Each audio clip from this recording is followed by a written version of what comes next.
WA Labor in government passed legislation to achieve significant rights and benefits for LGBTI people, including in the area of economic and property rights, family and social rights, and worker rights.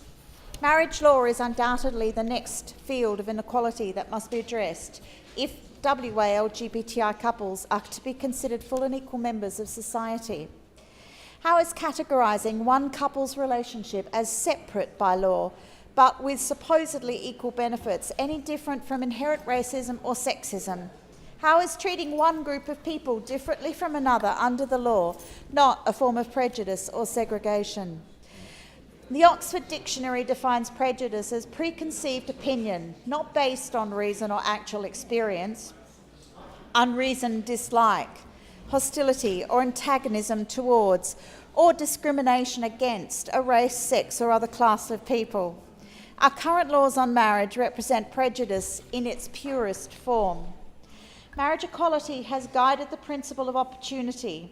It should be guided by the principle of opportunity. LGBTI people should have the opportunity to celebrate matrimony in the presence of their families and friends. Many LGBTI couples in Western Australia who are already raising children recognise the importance of marriage in the context of raising their children in a family unit. Jude and Joey are a multicultural couple who've been together in a committed relationship of 4 years. They are mothers to a beautiful 6-month-old baby girl and they live in Maylands. Together they have triumphed through challenges of acceptance amongst their families. They've also jumped through rigorous administrative hoops to put both of their names as parents on their daughter's Australian birth certificate, to register for state and federal benefits afforded to all families, and to navigate international immigration and citizenship laws for their daughter with respect to her being born to 2 loving same-sex parents.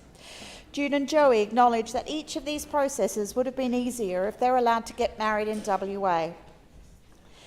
We don't see why we aren't able to have the option to marry, just like any heterosexual couple. All you have to do is to look at us and know that we're a family and that we love and care for each other in the same way any family does. No law should make our relationship any less legitimate. Brian and Adrian, in a committed relationship for 14 years, live in Caversham, raising their 9-month-old son. Looking at their child, you can immediately tell he's a happy, inquisitive baby boy. He looks to both his fathers for attention, care, and eventually the life lessons that all parents impart to their children. This smiling child loves his 2 fathers, which just confirms to me that prejudice is something that is taught, not something that we're born with. Brian shares that being able to be legally married in WA would have allowed their family more security in the process of international surrogacy and adoption that they had to go through in order to be recognised as legitimate parents of their son. Personally, my partner and I met in 1982 and have been together for 24 years. On some levels, we are an average couple. We have very different talents and likes. We share a drive for achievement and to be the best that we can be. We love our families passionately, just as you do. What makes us different from the majority of married couples is that we have no children. Part of our reason for not having children was indeed our concern about the past attitudes at the time to gay couples raising children. We, however, are just as committed as any married couple can be, and yet we are denied the opportunity to seal that commitment through marriage. There are many similar stories of other families in WA, and I thank the people who have shared their stories with me and my staff for the purpose of this speech. There are far too many to include today. These stories demonstrate that the values of love and commitment belong to all Australians.